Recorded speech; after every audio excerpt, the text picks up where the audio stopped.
Baik, terima kasih. Assalamualaikum warahmatullahi wabarakatuh. Waalaikumsalam warahmatullahi Para hadirin yang sempat hadir dalam Zoom ini dan juga para penonton di layar sosial medianya masing-masing, terutama Ibu Moderator, ini saya manggilnya Mbak Mia ini, juga para pembicara, ada sahabat-sahabat saya di sini, Mas Arief, Mas Bagja, ini bekas orang DPR ini bekas. Kemudian ada Mas Fadli. Siap, Kak. Ya, juga saya senang sekali karena topik ini sebenarnya adalah topik sesuai dengan judul buku terakhir yang saya tulis di DPR ketika melepaskan Senayan secara sengaja, itu tidak mau lagi mencalonkan. Meskipun waktu itu banyak sekali yang ingin mencalonkan saya bilang saya mau berhenti, dan saya menulis buku tentang daulat rakyat versus daulat parpol ini sebagai satu kritik yang berasal dari dalam, karena saya terus terang mengalami sebagai orang partai politik, mendirikan partai politik, dan lalu kemudian melihat masalah-masalah dalam partai politik yang berakibat secara menyeluruh kepada masalah nasional kita, terutama masalah demokrasi kita. Nah, karena itulah kemudian kita berharap, ya, kami setelah mendirikan sebuah partai baru, Partai Gelora, berharap di 2024 nanti ada koreksi terhadap persoalan partai politik. Cuman pertanyaannya apakah kita akan sanggup melakukan itu gitu. Sebab kalau kita baca sejarah para penulis konstitusi negara modern, negara demokrasi modern, selalu punya kecemasan bahwa demokrasi itu bisa hilang. Gitu. Orang-orang besar dalam sejarah Amerika seperti Thomas Jefferson itu juga mengalami persoalan yang sama. Kalau kita lihat sejarah Indonesia, kita sudah mengalami pasca kemerdekaan hilangnya demokrasi. Karena saya sering mengatakan bahwa Indonesia ini sebagai sebuah bangsa, usianya hidup dalam tradisi otoritarianisme dan bahkan kolonialisme itu jauh lebih lama daripada hidup dalam tradisi demokrasi. Itu sebabnya kemungkinan kumat tradisi non-demokratiknya itu selalu bisa ada. Kalau Eropa pada abad 20, kita melihat tiba-tiba menjamur otoritarianisme, komunisme, nazisme, fasisme di negara yang begitu punya kultur liberal, tetapi bagaimana dengan negara yang punya tradisi atau akar tradisi otoriter dalam dirinya gitu, karena kita hidup sebagai kerajaan-kerajaan dan hidup lama sekali dalam era kolonialisme yang menyimpan secara sangat dalam, ya, di dalam alam bawah sadar kita bahwa suatu hari kita akan menyerah dan menyerahkan kekuasaan itu kepada imperium atau setidaknya kepada oligarki yang sekarang ini mulai dicemaskan oleh banyak orang. Nah, itulah sebabnya relevan untuk kita membaca survei-survei terbaru dan juga tren tentang apakah demokrasi kita ini masih sehat, masih kuat, karena di antara banyak buku yang ditulis oleh ilmuwan sosial, terutama ketika Donald Trump berkuasa, adalah tentang kenapa demokrasi itu bisa mati, atau bagaimana demokrasi itu bisa mati. Ya. Dua buku yang saya kira terkenal di Indonesia itu, yang Why Democracy Die, ya, yang ditulis oleh Stephen Levitt, dan juga buku kecil On Tyranny yang ditulis oleh Timothy Snyder, itu dua yang paling banyak dibaca, ya, yang mewarning kita semua bahwa demokrasi bisa hilang. Bahkan pada era-era modern, karena otoritarianisme Eropa pada abad 20 juga lahir karena demokrasi itu sendiri. Nah, karena itu kita mesti harus memeriksa, ya, yang selalu saya katakan pertama itu, demokrasi hilang karena cita rasa demokrasi itu sendiri mulai hilang dalam diri kita. Dan sekali lagi cita rasa itu gampang hilang. Kita gampang sekali menerima orang kuat. Kita gampang sekali menerima kehadiran militer. Itu belakangan ini kita gampang sekali menerima perkakas-perkakas kekuasaan dalam kehidupan rakyat sipil. Itu yang sudah nampak di depan mata kita. Yang kedua adalah kalau kita mentolerir menyimpangnya cara kerja dari kelembagaan negara. Ya. Teman-teman tahu waktu saya menentang cara bekerjanya KPK karena di dalamnya itu mengandung anasir otoriter yang saya sensitif untuk tidak mengkritiknya begitu. Nah, yang ketiga adalah apabila kepemimpinan itu mulai tidak memahami apa itu demokrasi dan bagaimana cara kerjanya. Nah, karena itu kalau kita mau menggantinya nanti ya memang dengan pemilu. Karena itu pertanyaannya adalah apakah pemilu 2024 itu akan memperbaiki demokrasi kita atau tidak. Setidak-tidaknya kecemasan saya ini, Mas Arief dan Mas Bagja ini sebagai penyelenggara ya, kecemasan saya itu saya tulis di dalam buku putih saya itu adalah karena kecenderungan daulat partai politik yang menguat sekali dan kecenderungan daulat rakyat yang melemah. Gitu. Partai politik kita telah mengambil alih kedaulatan rakyat. Kalau kita lihat cara partai politik dikelola hari ini, dikelola oleh keluarga, dikelola oleh segelintir orang, dikelola oleh penguasa tunggal, itu mencemaskan sebenarnya. Karena partai politik sebagai lembaga ilmu pengetahuan hilang fungsinya. Partai politik sebagai cikal bakal dan backbone demokrasi mulai kehilangan jiwanya. Nah, kalau yang kita pilih nanti ini adalah tren menguatnya partai politik untuk dikuasai oleh segelintir orang, maka kecemasan orang bahwa oligarki ada di belakang ruang-ruang gelap yang mengatur negara ini, saya kira menemukan kebenarannya. Ini yang harus kita menurut saya catat. Nah, karena itulah diskusi ini kami selenggarakan. Mari kita mulai diskusikan semua ini secara serius. Apakah kita percaya bahwa situasi kita bisa memburuk? Ya, karena orang yang percaya bahwa demokrasi pasti ada hanya karena ada pemilu, itu keliru sekali itu, karena sejarah nggak ngomong gitu. Ya. Yang kedua, apakah kita perlu mendesain sesuatu bagi masa depan kita di tahun 2024 nanti? Apakah kita sudah tidak berdaya untuk mendesain sesuatu yang mengeluarkan kita dari persoalan ini? Dan yang ketiga, apa yang layak kita lakukan bersama-sama? Ya, kami terus terang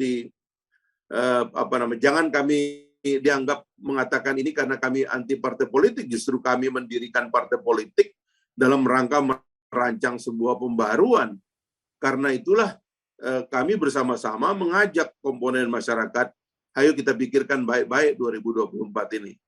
Kalau tidak ada sesuatu yang akan berubah, yang kita cemaskan adalah situasi yang akan datang dari rakyat. Karena rakyat selalu punya cara untuk membalas apa yang mereka tidak sanggup lakukan secara prosedural dan legal kepada elit. Dan itu yang sering terjadi dalam sejarah Indonesia. Indonesia merdeka karena revolusi, 24 tahun yang lalu ada reformasi, itu juga semacam revolusi, dan kita nggak mau itu terjadi terus-menerus, hanya karena para elit bangsa ini gagal mengatur prosedur demokrasi kita dengan baik, dimulai dengan merancang pemilu, sehingga lahirnya pemimpin yang bisa menjaga demokrasi kita ke depan. Ini mungkin sebagai pengantar Mbak Mia, terima kasih banyak. Saya ingin mendengar pandangan para hadirin dalam hal ini, mudah-mudahan kita bisa pertajam topik ini ke depan. Terima kasih. Assalamualaikum warahmatullahi wabarakatuh. Yang saya mau mulai dengan tokoh aja ya, yang terakhir, karena sepertinya Bung Fadli setelah menyebut nama saya dalam survei, lalu menjelaskan seolah-olah bagaimana cara orang itu bisa terus melambung namanya dan sebagainya. Saya terus terang ini nggak tertarik itu dengan nama-nama capres itu, karena pada dasarnya itu nanti mereka itu juga korban dari permainan politik yang tidak ada aturan mainnya ini. Ya, bisa saya bilang demikian lah. Orang-orang baik mungkin mereka, ya good, istilahnya itu political product, tapi sebenarnya kan tidak ada caranya untuk dia bisa menjadi kandidat, kan tidak, istilahnya itu dia kan tidak menemukan cara. Bagaimana caranya dia mau menjadi kandidat, coba? Orang kandidasinya itu diatur oleh segelintir orang dengan aturan sekarang itu. Satu, yang kedua, bagaimana cara kita bertarung, Mas? Kalau Anda nyuruh saya jadi calon presiden, cara bertarungnya bagaimana? Kan tidak ada cara bertarungnya itu. Karena cara bertarungnya itu nanti ya cerdas cermat kelompen capir itu aja kan. Yang lucu-lucuan itu ya, mohon maaf ini Mas Arief dan Mas Bagja ya. Saya kritik cara KPU menyelenggarakan debat, dan waktu itu waktu saya kritik mereka bilang, oh mereka adalah putra-putri bangsa terbaik. Kita tidak boleh biarkan mereka nampak seperti saling menghina. Urusannya apa? Kepentingan rakyat itu ngebongkar siapa calonnya. Tapi ini semua udah unggah-ungguh dari ujung, yang sebenarnya memang motifnya dari seluruhnya ini adalah ya kalau bisa rakyat jangan terlalu dilibatkan. Rakyat nggak perlu terlalu tahu lah tentang pemimpinnya. Kalian tahu nanti punya pemimpin lah, dan pemimpin itu pasti orang baik lah, dan kehidupan rakyat itu nggak penting. Ini kan kalau kita baca dalam sejarah, ini kan elemen-elemen fasisme sebenarnya. Orang-orang yang menganggap rakyat itu nggak penting, dan karenanya serahkan aja kepada partai politik dan segelintir orang yang mengendalikan partai politik. Jadi saya kira ini problem yang mesti diselesaikan. Tetapi saya nggak berharap Mas Arief dan Mas Bagja melakukan itu. Tapi terus terang, harus ada challenge. Kalau tadi dikatakan partai politik nggak mau berubah undang-undangnya, padahal KPU dan Bawaslu pengen merubah, ya itu artinya kan memang niatnya curang sudah mulai dari awal. Sama dengan saya kalau mengatakan bahwa nanti ini sampai di ujung juga, ini teori saya itu tentang IKTP, karena menurut saya IKTP itu nggak mau diselesaikan karena mau curang, gitu loh. Jadi IKTP itu nggak diberesin karena apa? Karena mau korupsi bansos, itu kan karena supaya data penduduk itu manual, tidak bisa digitalisasi. Karena mau curang pemilu, supaya nanti kertas suara nggak jelas itu pencetakannya gimana. Nah, hal-hal seperti ini kan kita nggak boleh biarkan dong, harus ditagih dong dari sekarang. Katanya kita mau memperbaiki nasib rakyat melalui pemilu, tapi kalau pemilunya semakin menandakan bahwa sebenarnya ini kita tidak melakukan perbaikan, atau sebenarnya yang terjadi ini adalah satu yang sama bahkan tambah buruk karena tadi usulan revisi juga dari KPU tidak didengar, ya artinya kita ini sebenarnya merasa bahwa partai politik ini merasa sama-sama akan dapat bagian dari kecurangan itu, dan karena itu mari kita langgengkan apa yang sudah ada. Kan begitu cara berpikirnya ini, gitu loh. Nah, sayang ini orang-orang di politisi Senayan ini nggak ada yang hadir, tapi mereka harus menjawab ini. Kenapa mereka nggak mau berubah, gitu loh. Kayak threshold 20%. Itu kan memang tiket lah, itu kan sudah jelas itu cuan yang masuk melalui penjualan tiket, udah jelas kok itu. Karena memang pada dasarnya capres itu kan ujuk-ujuk. Kita nggak pernah dapat survei tentang Sandiaga Uno dan Kiai Ma'ruf, tiba-tiba dia jadi wakil presiden, dan ujung-ujungnya kan mereka masuk semua. Karena nggak ada yang substantif. Ini bukan soal maunya rakyat, ini maunya segelintir orang di ruang tertutup. Nah, ini yang menurut saya mengajukan pertanyaan yang awal saya ajukan tadi itu, apakah kita masih punya kesempatan gitu untuk menjadikan pemilu 2024 itu betul-betul sebagai medium untuk memperbaiki demokrasi kita dan memperbaiki nasib rakyat kita gitu. Kalau tidak, ya berarti ya kita akan pasrah dengan keadaan ini gitu. Mas Arief dengan Mas Bagja di satu sisi sebagai penyelenggara pemilu merasa sudah selesai karena udah buat checklist checklist ini udah selesai dicetak ya kan, sosialisasi sudah, ini udah selesai. Dianggap kalau istilah Mas Arief tadi ini daulat pemilih atau apa tadi sudah selesai checklistnya. Pemilu kan bukan itu. Pemilu itu kan medium untuk mempertanyakan hal-hal yang kita rasakan sekarang. Kenapa undang-undang ITE dipakai untuk memaksa orang untuk selalu patuh, ya kan, dan menjadi korban dari semua ini? Kenapa pada saat yang sama saudara Arteria Dahlan membuat tersinggung orang Sunda dan saudara Edi Mulyadi membuat tersinggung orang Kalimantan, tapi yang satu masuk penjara dan ditahan, yang satu dianggap tidak bisa disentuh, padahal kedua-duanya punya lembaga etik. Edi Mulyadi punya lembaga etik namanya Dewan Pers. Saudara Arteria punya lembaga etik namanya Mahkamah Kehormatan Dewan. Tapi kenapa yang satu masuk bui, kenapa yang satu bebas? Ini kan ada dasarnya, dan di dasarnya itu adalah karena disfungsinya lembaga perwakilan dan disfungsinya lembaga kontrol. Kenapa terjadi disfungsi? Karena kontrol ketua umum. Kenapa terjadi kontrol ketua umum? Karena kita semakin mengarahkan pemilu ini sebagai upacara dari segelintir orang untuk menternak barang-barang dagangannya. Kan ini yang menurut saya harus dibongkar, Pak. Kalau kita betul-betul mau berjuang, atau kalau kita mengatakan, biar aja lah, kumahangke lah, nanti kita lihat bagaimana ada perubahan di depan. Nah, ini yang saya khawatir. Di ujung ini semua, nanti kita menyesal.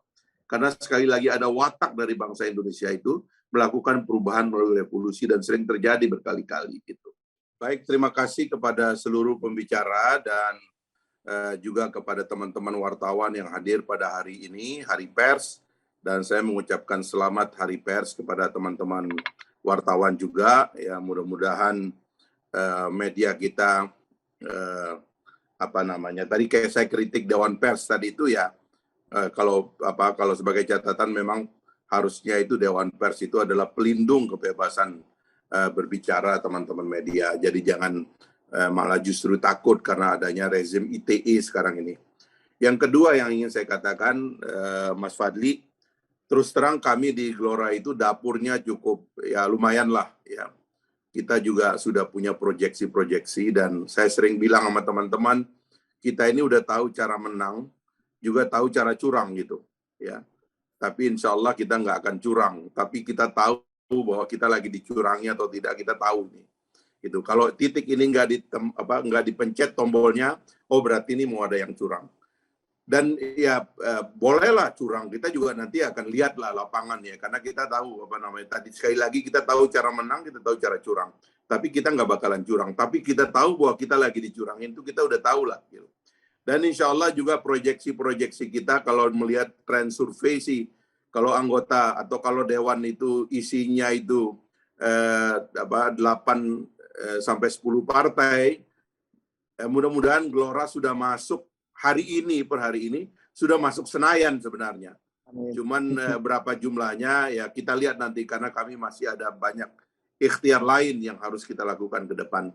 Tapi sekali lagi kita nggak mau hadir ini sekedar hadir duduk ya kan di Senayan, tapi kita dari awal nggak mau memfasilitasi kehendak rakyat untuk berubah melalui pemilu. Karena pemilu pada dasarnya itu sarana untuk merubah nasib rakyat. Kalau rakyat boleh memilih pemimpin yang baik melalui pemilu karena difasilitasi dengan baik, tentu akan baik juga hasilnya. Nah, ini yang kami ajak kita semua kritik ya, supaya tidak terjebak untuk monoton saja. Padahal di ujung sana ada jurang yang siap menerkam kita karena kita tidak membaca dari awal jebakan-jebakan di dalam masyarakat demokrasi. Sekali lagi, orang yang menganggap adanya pemilu adalah jaminan adanya demokrasi, itu keliru. Tidak saya mengatakan bahwa demokrasi tidak memerlukan pemilu. Pemilu adalah isyarat bahwa akan ada demokrasi. Tapi pemilu juga sering melahirkan tirani dan otoritarianisme. Dan ini harus menjadi catatan penting kita. Terima kasih semuanya sekali lagi. Assalamualaikum warahmatullahi wabarakatuh.